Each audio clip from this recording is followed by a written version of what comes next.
We are back. Holy cow. Can you believe that we are back, Ev? It's It's been a while. yes, it has. Ladies and gentlemen, welcome back to the show. A special Thursday morning episode, Ev. Yeah. What is going on this summer? It's been 3 weeks since we've had a show. This is the Sports Med Bros podcast. I forgot to do the intro. My name is Aaron Borgman. As always, I'm here with my co-host, Evan Kraft. Ev, it has been a crazy, crazy couple of weeks. How are you doing? I'm still kind of winding down, man. Yeah, We have yeah. it has been a whirlwind since July 1. So I'm on vacation right now, so we are finally landing the plane from what has been a chaotic and wonderful couple of weeks. So Well, just to fill the listeners in here a little bit, I was out of the country on travel. My wife was speaking and lecturing in France. So we were in France for 11 days. And let me tell you something, Ev. If you think Europe during a historic heat wave without air conditioning is as miserable as it sounds, you're right. And so, listen, we weathered the storm, so to speak. We lost a lot of weight every day walking yeah, around France and exploring that. My family and I had some great food. A little bit of travel issues coming back. We missed one flight. No big deal. Bag yeah. stuck in Germany. You know these things happen. But slept in a hotel in Newark for 6 hours. But other than that, we're fine. Yeah. Um, did that. We're back. As soon as I got back, you had to leave on travel, and we're busy with a bunch of stuff. Then you Yeah. went to a town called Santa Claus, Indiana, apparently, Yes. which I Oh didn't yeah. know existed. Home of It's Jay been Cutler. Home of Jay There you Cutler. go. I did Birthplace of not Jay know Cutler. that. Yes. It's been your birthday, man. We missed convention, unfortunately. Wanted to be at convention, couldn't make it work out. We've just been moving and shaking, man. Yeah. Yeah. It's been a crazy beginning or middle of summer, whatever this is. I'm traveling again in a couple of weeks, man. But we're gonna fill in some gaps here, is what we've done for today's show. Truth be told, other than the World Cup, there hasn't been a ton going on in sports medicine, Yeah. in that realm. Basketball wound down while we were gone. I did not watch a single minute of the NBA Finals. I don't think there was really any pertinent injuries to cover through that. No. Hockey wound down, obviously, and they play through everything, so there wasn't anything to discuss there. We've had some baseball stuff, and we're going to get to that, some World Cup stuff. Have you enjoyed watching the World Cup, F? No, it's been a blast. I mean, just some amazing games that you wouldn't think would be teams playing tighter than you wouldn't think would have been playing, and Yeah. some of your powerhouse level teams in the past that are no longer in the tournament. So it's been interesting. It's going to be an interesting last few weeks here to see who comes out on top. But Here in Kansas City, we still have one team left in it with the English national team. Well, two teams, excuse me, yeah, Argentina. We have yeah, one game here coming up on Saturday left, but the buzz here in town has been pretty impressive. I have not yeah, partook in any of it, but people say it's been amazing at the stadium and amazing at the fan fest and all that kind of stuff. yeah. Who are you rooting for to finish it off, if you have You to? know, Germany's out. Obviously, I was cheering for the U.S. squad, and they got their butts Yeah, waxed the other night, that was a tough one. unfortunately. But I'm pulling for the Norwegians, man. The Yeah, Vikings. yeah, I kind of like them too. Yeah, they're kind of a charming team. They've got Holland, obviously, who's an unbelievable player, and a good supporting cast. So I'm looking to Who do see what they you can do. not want to see to win? Um, Gosh, I don't really know all who's left. I Probably can tell not. you're Probably not Belgium. yeah, yeah. You got a bad taste in your mouth from Got a the other bad night. taste in my mouth from the Belgium game. No So chocolate for you. Got it. no chocolate, no waffles for me. So Well, let's get yeah, right to it. We've got some injuries to discuss here first and foremost. Probably the most recent one and the most prominent one over the last week is Jordan Henderson of yeah, the English national team based out of Kansas City. They're staying here in Kansas City. After the game, Ev, he didn't even play in the game. After the yeah, game, though, he was seen kind of jumping or hurdling an advertising banner, stanchion, whatever there on the field, yeah, fell, had an outstretched arm, fractured his forearm, I yeah, believe. Pretty just ridiculous injury mechanism. I'm not sure that I've ever seen something like that. No. Definitely not in the field of play. He's out for the rest of the World Cup and probably will miss, pretty decent time with that, I would think. I've never seen high level soccer players casted at that level and play. I mean, I know they do it at times, but just freaky accident, man. You ever seen anything like Yeah. that? I have not. I think, the tip now is whenever you see one of those, just walk around it instead of jumping Yeah. over it. Because I do believe there was a gap in between those that he could have Yeah. easily just walked around but you're not thinking about that. They No, just won the no. game. They're like, hey, let me go talk to people, and just jumps over and falls. When I the mean, guy was it a right in front of the guy right in front of him did the same thing, no yeah, big deal. yeah, yeah. Was it a compound fracture? I don't It know the answer to that. I don't think okay. so. Now, I will say, um, soccer players, by and large, especially internationally, not known for being the toughest group of players outwardly. Um, when they stretchered him off with a forearm fracture, I was not happy to see that. Yeah, I would yeah, have preferred to see the player walk off on his own, but soccer's a little bit different breed. But yeah, just kind of a crazy mechanism, man, right? yeah. Um, 100%. you know, uh, Speaking of crazy injuries, we've talked a lot about Tarek Skubal the last couple of weeks, the last couple of episodes, excuse me, and his impressive return from his elbow surgery with the nano needle, the Arthrex implementation. This past week or 2 weeks ago now, when I wrote this down on the agenda, I think we can call this a nether region issue after he threw a pitch. He was clearly in some discomfort coming off the mound, visibly needed some attention in that area, to say the least. If anybody hasn't Yeah, seen this, you should go back and watch it. The reason I wanted to bring it to the attention today is they called the medical staff out. Kelly Rhodes was the athletic trainer that attended to Tarek on the mound.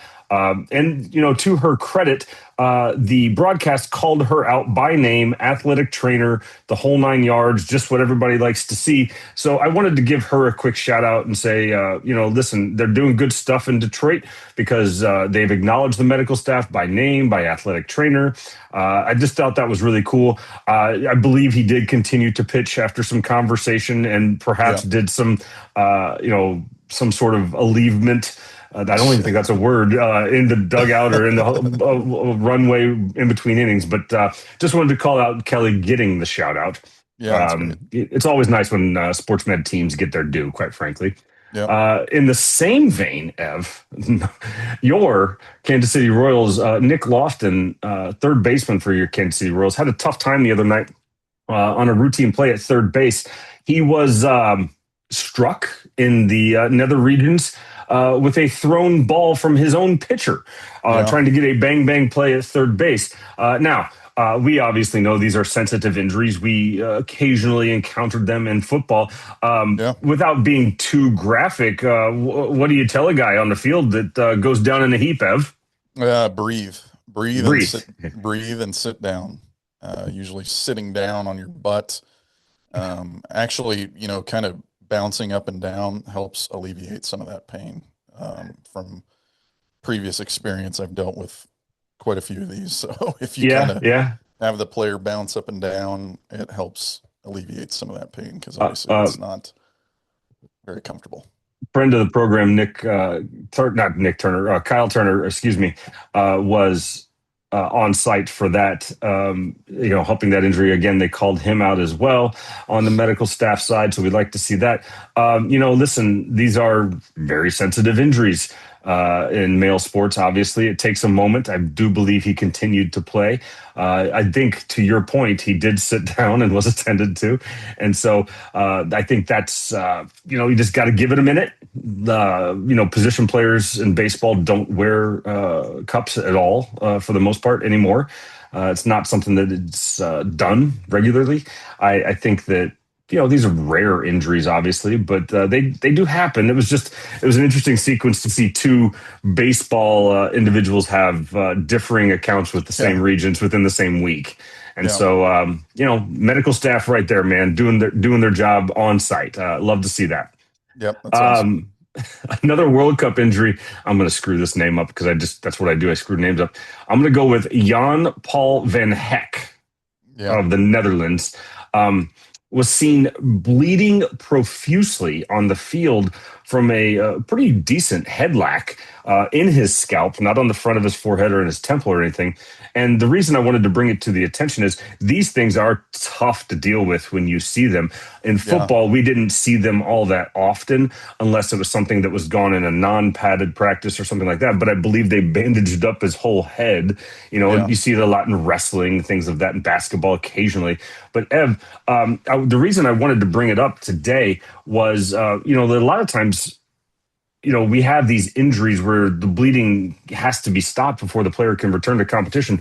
What is your favorite methodology for stopping these very vascular wounds anywhere on the body? But I think it's important discussion to have.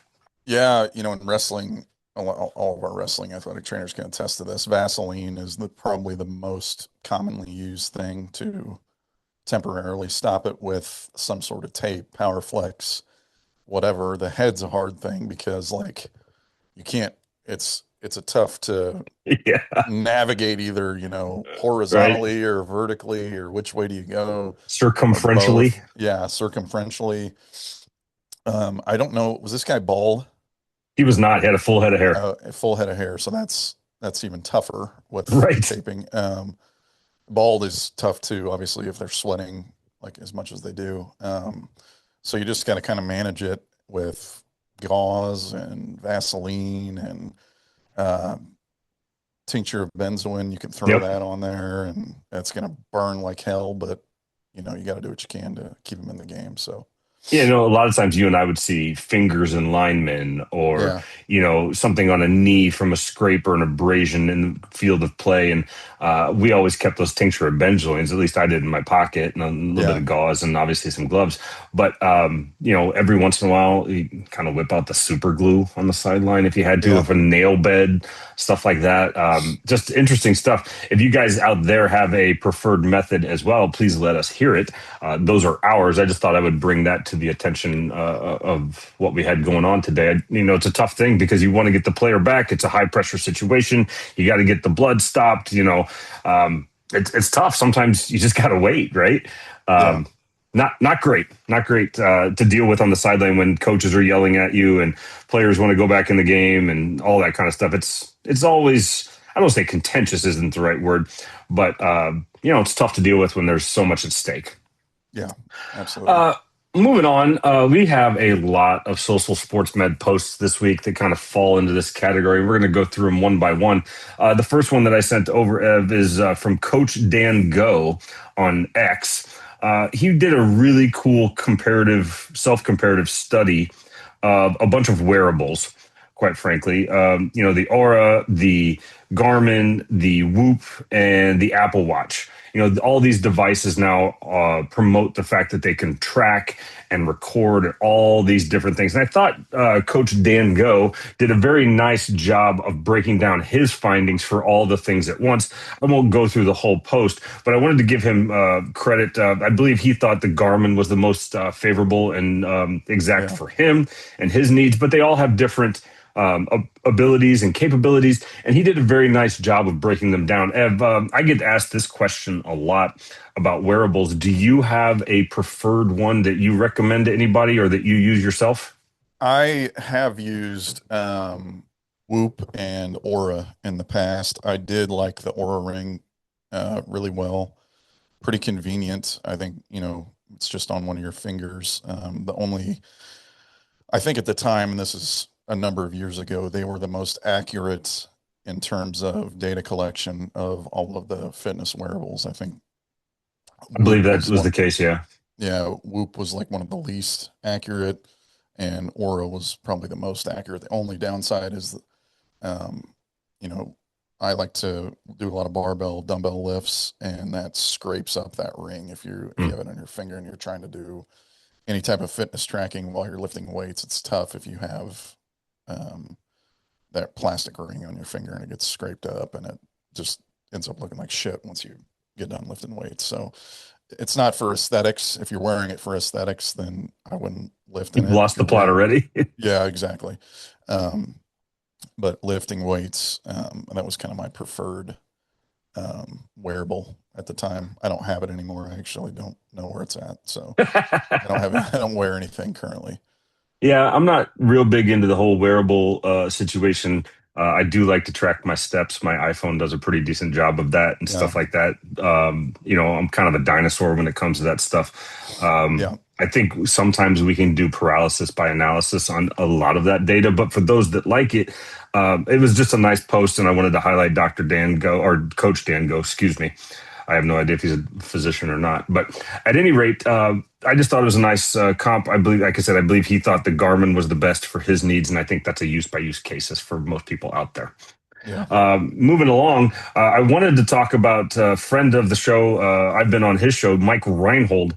For those that don't know Mike Reinhold, he's a physical therapist, athletic trainer, formerly head of sports medicine for the Boston Red Sox. He runs a very nice weekly podcast with him and his crew out of Champion Sports Medicine in Boston. Lenny McCrinna and a lot of those guys out there. Shout out to Lenny as well. They did a really nice podcast this past week or 2 weeks ago now that I listened to on the plane talking about BPC 157. And Ev, I'm not sure if there's a hotter topic out there right now in rehab about peptides and what they can do and what they can't do.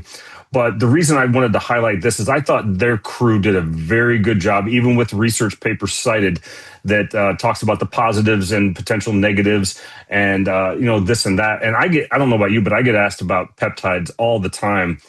And yes, and I'm just going to say right now that that is not my lane that I'm an expert in. I don't pretend to be. I know that there are purported a lot of benefits from it that are not researched at all yet in humans, only in yeah, like rats and some other. I forget what the other ones that they cited in the study, but basically, it sounds like it might be okay, but we just don't have a whole lot of information yet. yeah, And I'm going to side with them that they said it. And I encourage everybody to go listen to it. Might be a wait and see thing for most people.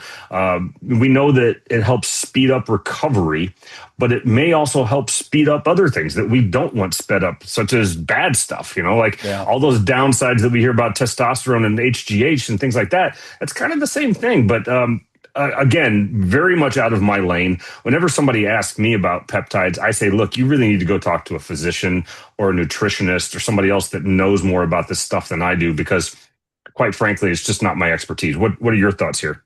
yeah. And the same way, it hasn't really been approved. None of those have been approved for human trials, as far as I know, unless that's changed No, but recently. they're being used. They're being used in humans, but if you go to a lot of those websites that sell them, it's going to say, for lab purposes only, Yeah. not intended for human use, which is just a caveat CYA kind of thing that they have to Well, and do. then you're getting into purity concerns and stuff like Right, that. right. So I think that the takeaway here is that if you're going to use them, you need to consult with somebody who knows what they're talking about, and you need to make sure that they're lab tested for purity and all that kind of stuff. So I've Well, heard nothing but they even go talked ahead. about in the podcast that a couple guys in baseball recently have gotten popped for it, Yeah, because they were taking, what they thought was peptides, but had been contaminated from other stuff via yep, probably the factory of the manufacturing, right? yeah, yeah, So most definitely. So do I your don't know, research, man. folks. Do your due diligence. Talk to I, professionals. I'm gonna wait and see on all this kind of stuff until it's Yeah, like hardcore approved and we know there's no downsides. I mean, we're like a year into this fad for peptides. I just don't. Yeah, I don't know. It was a really great podcast. I encourage people to go listen to it. So shout out to Mike and Lenny and their crew up there in Champion. yep, Up next, Deb. When I first saw this one, I thought it was crazy, but then I was on a plane or a train somewhere when I saw it. The Tour de France is going on currently, and it was not when I was there. Unfortunately, I didn't get to watch yeah, bicycles go by at 60 miles an hour, but I did walk up and down the Champs Elysees where they finished, so that was pretty cool. But anyway, nice. this post from the Tour de France has bikers sitting in what appeared to be, like containers, plastic containers, like you get at the container store, full of water. And I thought when I initially saw the post that they were doing it for like an ice bath situation for like muscle recovery and stuff like that. Come to Yeah. find out and do a little bit more reading, they're actually doing it for cooling purposes for the arteries and vessels, veins in your forearms to help cool them down quicker as they get off the rides, which I had not seen before. But that's pretty cool. What do you think about Yeah. that?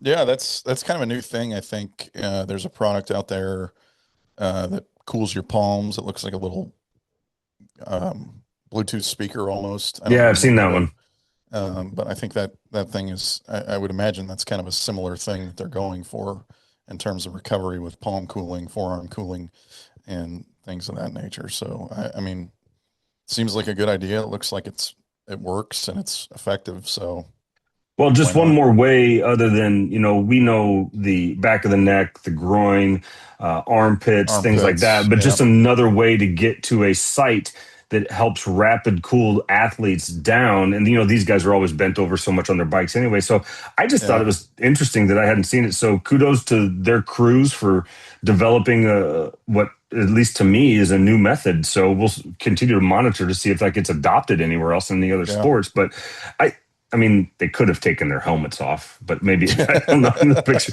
I don't know why they have to have their That would helmets help on while they too. do it, but I Yeah. mean, who knows? Bikers are a little different breed anyway.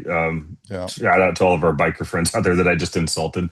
Yeah. But um, moving along, Ed, on Instagram, I'm going to cite an account known as Lady Spine Doc on Instagram. And we'll obviously credit her. She was the reason I brought this up is she was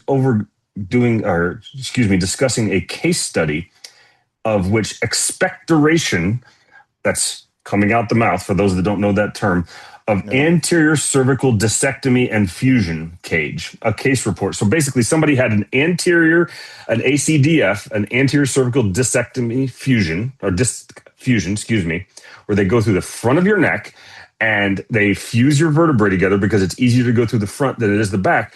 Yeah. But she talks about this case study where the person had had dysphagia for a very long time and it came and went and came and went. And then one day she expectorated or vomited essentially a piece of hardware that had migrated out of the bone and into her esophagus. Gosh. That's And so she's showing the piece of hardware, and you can see I encourage everybody to go watch the clip on Instagram because they show the hardware, they show the pictures, they show everything in this case study. It's yeah. crazy. Can you imagine if a patient walked in and said, "Man, I'm having this weird throat thing," and then they right out there in your clinic? No, I don't think, I mean, I don't even know how that happens, man. I don't know how either. that gets into the esophagus. Cause usually if you've ever seen I've actually seen one of these surgeries. It's pretty Yeah, yeah. fascinating, but they go in through the fold of the neck. They basically push everything out of the way to get to the spinal column. And depending on, they either use a, implant for Mhm. the disc replacement, or they use a piece of bone. In the case that I went to, they used part of the pelvic bone Mhm. and formed it into a little circular shape and put it in there. And then they use like a kind of a bracket to fuse everything together from above level and below level. So I can't imagine how this would, I mean, you've got to have like esophageal perforation Well, and yeah. So you've got hardware failure. You've yeah, got, there's perforation of your esophagus, and I'm sure that damaged the esophagus. So you're going to have all kinds of nasty acidic issues. I yeah, don't know, man. yeah, that just seems Bad like it's deal. yeah, very bad stuff. So just So crazy case study. I thought I'd bring up. I thought that was fascinating. I'd love to know the outcome of that. And you and I have seen a lot of these anterior fusions, not only in patients but now players too, come through. yeah, These things yeah, happen. We had one in Kansas City together that was kind of surprising, quite frankly, that he was able to Pro Bowler, special teamer. yeah, yeah, Um, Shout out DJ Alexander. yeah. But I just thought it was a fascinating case. I just can't imagine what you would do if you were in the training room or clinic or whatever, doctor's office, and this person said, "Hey, I just spit this up." And Yeah, you've got a piece of hardware that was supposed to be yeah, holding your neck together. So yeah. Jeez. fascinating case study. Yeah. Moving on, Shelby Daly, athletic trainer, strength coach on LinkedIn. She put a very provocative, not provocative, thought producing post on NATA convention. As I said, we were sad to miss NATA convention this year. We went last year, had a great time, met a bunch of people, did a live show. Ev was in a cold tub. But I wanted to highlight Shelby's thoughts on LinkedIn because, you know, conventions and things like that are getting more expensive, tougher to attend. Is it a value add, or are we seeing what we need to see out of these things? And I appreciated her putting it out there for all the different points, and people can go seek that out. I'm going to post it obviously on the Instagram, but talking about the conversations about why or why not people are attending. We have seen attendance down at every convention or for every discipline pretty much since COVID. Yeah. A lot of people are going more online route. What's the answer here, Ev? What do we make of these things, and how do we get better, and how do we find more value? You know, I don't know the answer to that. Yeah, Obviously, you know, there's a lot of athletic trainers that rely on the sheer number of CEUs that you get from being in a convention. And now that they have the virtual option, it saves them a little bit of money in travel expenses and hotel and all that kinds of stuff. So I get from that standpoint, you know, if your employer doesn't, my employer doesn't cover it, you're self-employed, so you're paying out of your own pocket. Um, for somebody to justify that expense when you can just do it virtually, that's kind of the route that if it was me, that's what I'm going to do. Right. Obviously you're not going to get to have the networking opportunities. That's in my opinion, one of the best parts about NATA is seeing everybody, you know, once a year in the summertime. agreed. Most of all of your colleagues are off and they're in their downtime of the year and everybody's getting ready to head back and get ready for fall sports and whatnot. So, you know, I don't know the answer here. I know that there is some stuff that's valuable from a continuing ed standpoint there that people get out of it. And there's some stuff that's just not valuable from a continuing ed standpoint. It's Yeah, not just stuff. yeah, it's just stuff. I mean, we can talk about emergency action planning till we're blue in the face for crying out loud, which is important, but I don't think we need to we need there needs to be new and refreshing things that Yeah, are coming out that are applicable to each setting individually and like you know what I mean. So it's hard to appeal to the especially as broad as our setting is getting with the different areas and specialties and different settings that people work in.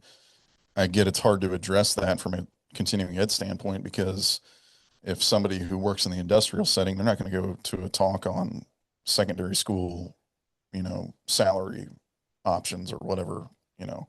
So and you and I are not going to go to a talk about ergonomics in the workplace, right. right?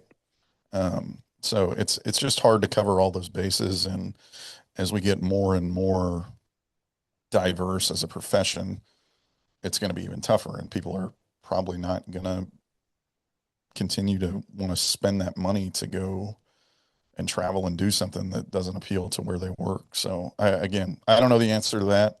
That's for people a lot smarter and a lot better leaders than you and I are. So Thankfully, we um, know some of those people. yeah, we do. So Well, I I would, think the appeal for conventions of any, discipline, and I go to PT conventions occasionally. So, you're looking for is there something interesting that you want yeah, to see or listen to or be exposed to? B, who do you know that's going? Because a lot of people won't go to those types of things on their own if none of their friends right. or colleagues are going. And then C, where's it at? I was super interested to go to NATA this year because it's in Philly, and I lived in Philly for a long time. It's in New Orleans next year. I love New Orleans. So, from a venue standpoint, I know that checks a box for me. From Yeah. a colleague standpoint, I know there'll be a bunch of people there that you and I know. And so, is it interesting? Is there stuff that I want to see, or are there products that I want to see?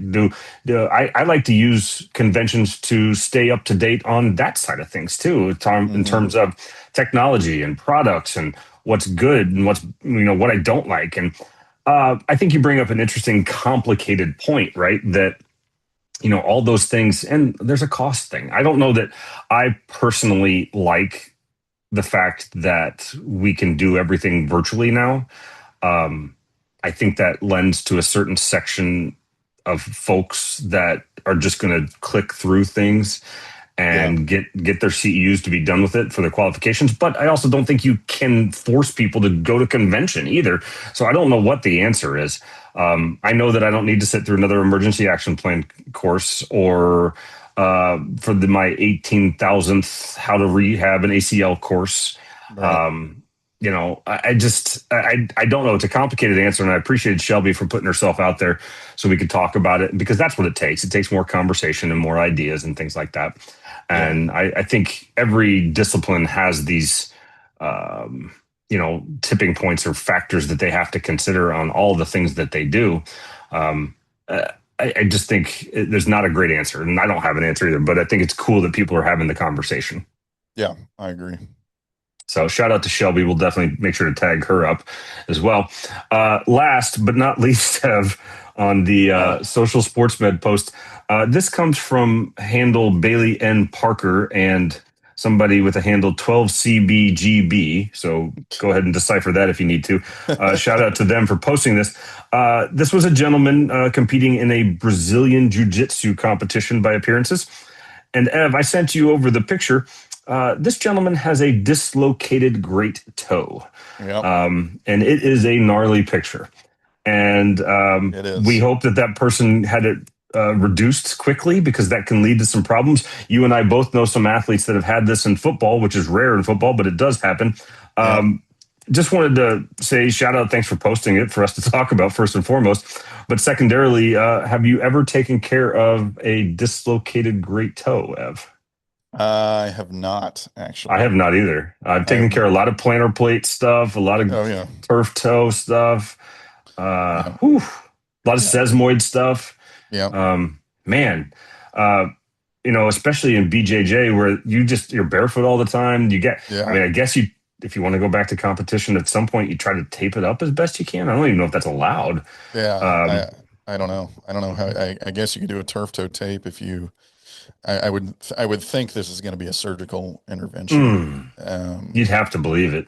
yeah, but I would guess that you would do some type of taping, turf toe or you know Well, there's just so whatever. much stress through your foot in that Oh activity yeah. that I don't know how you would protect it if you didn't allow some sort of tape post surgical reconstruction. But man, that person's probably not going to be competing in BJJ for a while, I wouldn't think. Yeah. Yeah. That's going to be a long recovery by I've only far. seen I think I've seen two dislocated toes in the NFL, not on our teams that we worked on, and other people. You and I know one who had a Yes. dislocated toe who's very vocal about it on our social media. But I Yeah. consulted him about it. He goes, "Oh, I know what that felt like." But cool injury, I guess, to discuss. If anybody out there has ever taken care of any dislocated toes, please send us your protocols so we have them. I guess I don't Yeah. know. I'll have to talk to some foot and ankle docs about that one and what they would do. But interesting case study for sure. Yep.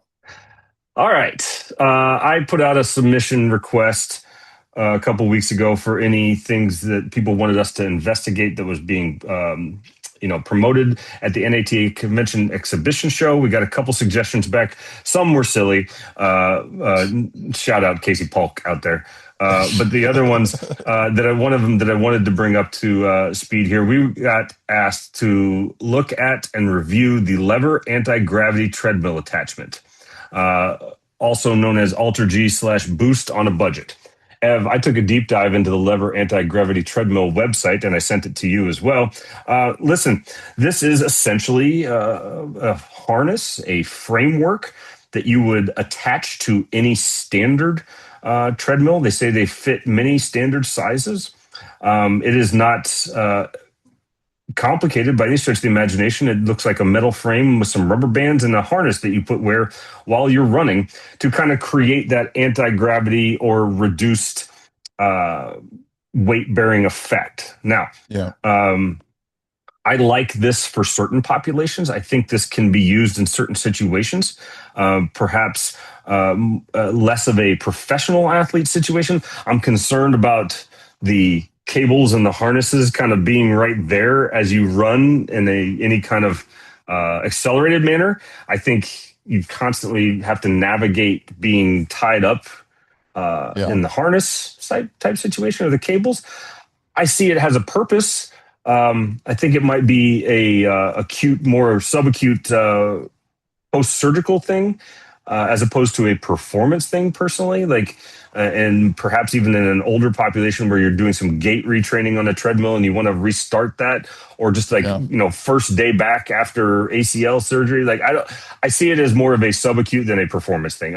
Ev, what is your review?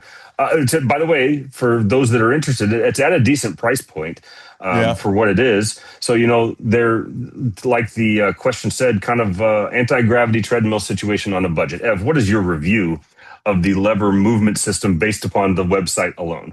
Yeah. I agree. The price point's great. If you are in a smaller setting or in a high school setting or, you know, dealing with people in the private sector, again, I'm with you. I don't think this has a lot of application for professional athletes. I think it's probably great for older populations, weekend warriors, younger athletes, potentially high school kids. I think that I'm with you on the kind of, it seems a little clunky to me. I don't know how I would feel about being strapped into all that stuff. And I'd like to think that, yeah, I didn't really dig into it too much, but it doesn't look like a whole lot of stuff to really unweight somebody. Mhm. I mean, I know there's two cords or bands in the front and two in the back, but I'd like to see if, does that really, like, how much percentage of your body weight can you take off? And I'm sure that's on the website, but I didn't find it. But Well, I did. one of my biggest problems with the website, and this is just me being transparent, is I didn't see it in action anywhere. I saw Yeah. lots of still shots. I did not see anybody actually running with it, and so I would encourage the lever movement system to maybe advertise that a little bit better. Yeah. Um, I think it's setting dependent, like you say, a high school setting or kind of somebody who's on a budget setting definitely might have an application. Again, for me, it would be post surgical and just kind of the basic gait retraining type Yeah. situation. But welcome anybody from Lever to come on and talk to us about it, or send us an email and let us know if we're on point, if we're not, or if they want to send you and your clinic a free set for trial and demo. That's fine. Yeah. We are an open book. But that's our review of the lever movement system, and we do appreciate that listener for sending that in for us. Ev, it's time to land the plane. We've been rambling for a very long time and trying to play catch up. What do you got ahead of you the next couple of weeks, man? Really nothing, honestly. We're just kind of in the thick of it with summertime, and we don't have a ton of stuff planned. Or we kind of knocked everything out last week and the week before, so we're Well, just gonna. I think next week on our show, you and I had talked about this. Like, we're going to kind of go through the rankings of our summer stuff right before camp starts and what we liked about Yeah. summer and things like that. We're going to bring that up, unless we have a surprise guest on or something like that. Yeah. But yeah, man, like like it's summer. Like, you're just doing the summer stuff, right? Yeah. Um, we're traveling again in another 10 days. Good Lord. Yeah. Yeah. We haven't been home all summer. And so I'll be gone out of commission for a week there. But man, like, I don't know what Indiana's like. It's hot here, bro. Yeah. It's hot. Same. Yeah. Um, Same. my daughter's going to day camp every day. My son's training for soccer and doing stuff around the house, and going back and forth to the World Cup fan fest and stuff like that. So, summer Yeah. stuff, right? Oh yeah. Yeah. But hey, listen, we apologize somewhat for being gone for a couple of weeks. We've been having fun. It's our turn to have a little bit of fun too. We will bring you some more consistency as we get back into the late summer here, and hopefully have more things to talk about. As football training camp ramps up, it's here. Ev, a couple of It's weeks. We're here. here. Yeah. Yeah. That's All of right. our friends are letting us know when they're reporting and things of that nature. But we appreciate everybody for sticking with us. We've had some nice feedback on the last couple of episodes. A lot of new followers out there. For those of you that want to get in contact with us, just hit us up on Instagram at the handle, the Sportsmed Bros, or the Sportsmed Bros at gmail.com. We will be putting up some more interactive stuff over the course of the next week for next week's show, hopefully. And listen, we appreciate everybody. Ev, anything before we sign off today? Nope. You guys have a good weekend. Glad we could get back with you. All right, guys, we'll talk to you soon. Thanks. See ya.